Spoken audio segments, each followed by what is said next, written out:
Hello everyone. I have two catasetums that I notice are starting to show signs that they're a new growth, and this one is very apparent. This one is the Frilly Doris times the Spitzy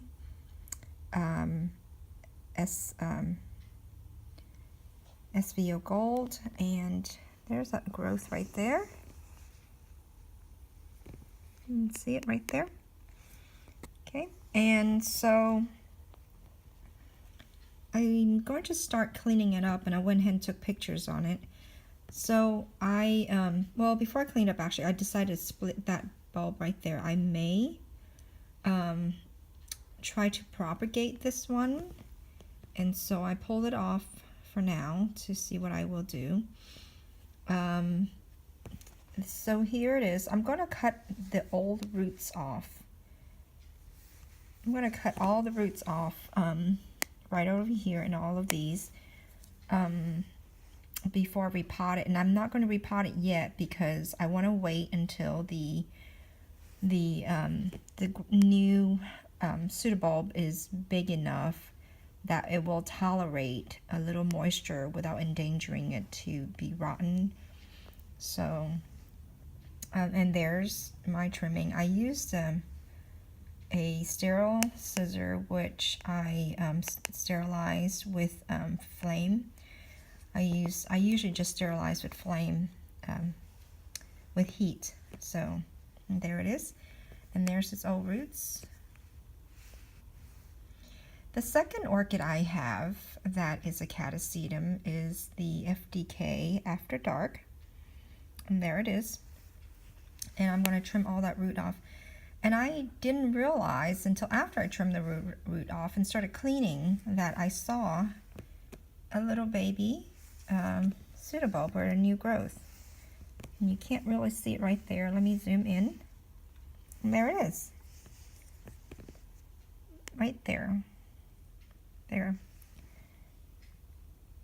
Okay. So I trim off the roots about this far. I think you could trim it closer. I'm not sure, if there's any benefit in trimming any closer. You kind of, you have to be careful not to trim it so close that you end up cutting part of the base of the pseudobulb. So, and that might cause an infection. But right now, these roots are pretty dead. They're definitely dead.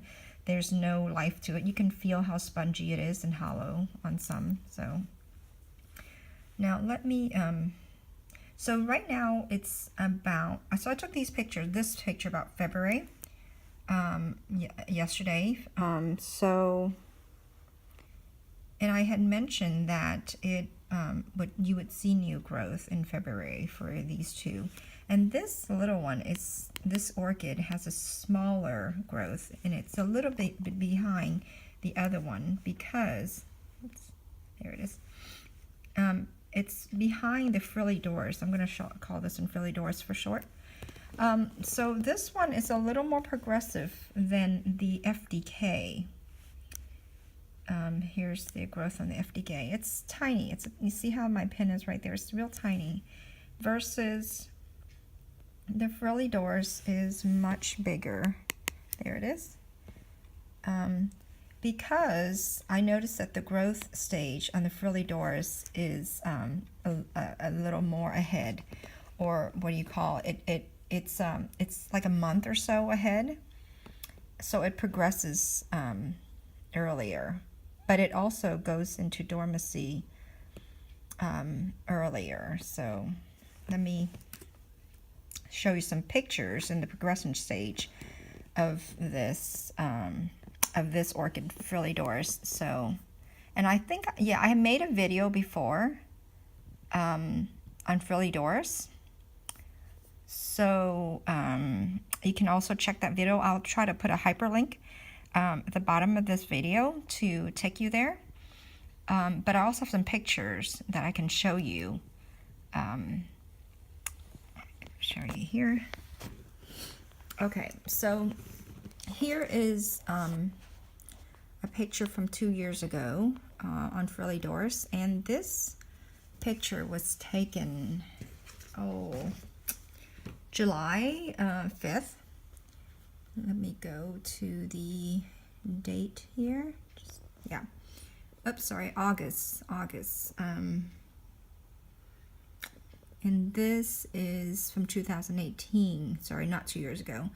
I'm getting my pictures mixed up here. Let me back up and go to this one right here.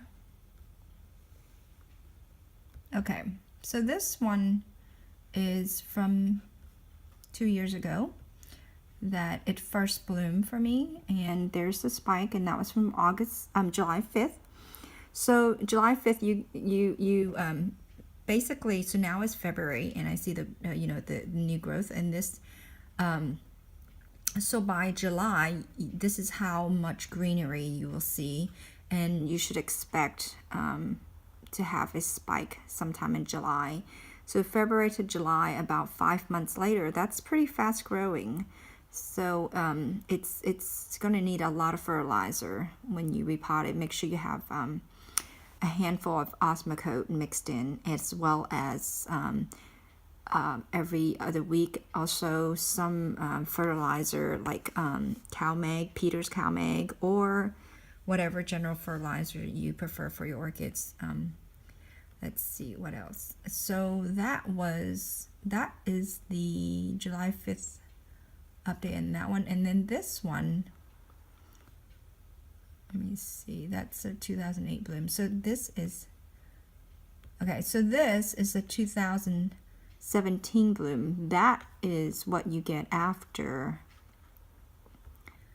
a month of spike development. So July 5th is when I saw this spike coming, it's sometime about July 5th. And then August 7th, this is when the bloom comes out. About a month and a couple more weeks of development, and you get this between seeing the initial spike, onset of spike, and then bloom opening. And that was the first year I had it. And then the second year, it did about the same thing again. So 2018, sorry, this is the first picture I opened earlier. 2018. This is when August is, you get that. It came a little later, actually a month later for some reason. And then here is the bloom for 2018. There you go. It's a really neat bloom. Let me see if I can get it. There we go. It's a really, really cool looking bloom. It looks like some sort of bird inside the middle of it. It's really cool. The dimension is really cool. It's very green. The flower's very green, and it turns a little bit paler as time goes by.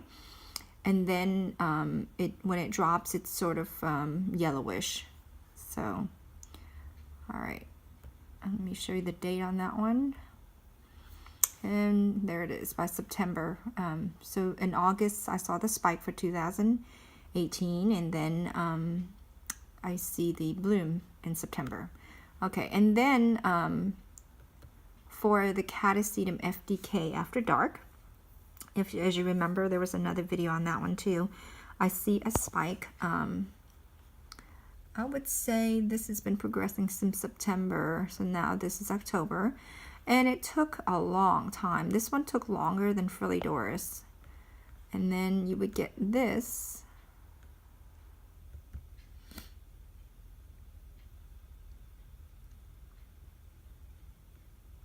Oops, not coming up there. You would get this about 2 months later. So it was set in September. Whoops, I think I opened a lot of them. Okay, so September is when we saw initial spike, and September, October, November, so it's 2 month. 2 month you would see the blooms. So it's and it's a really pretty one. I really like the color in this one. And And I will also try to put a hyperlink on this video below below this video, so you can see this video, this Catasetum featured in that video. So anyway, that's all there is. Thank you for watching. Just thought I'd show you the progression of these two. Just thought I'd show you the progression of these two Catasetums.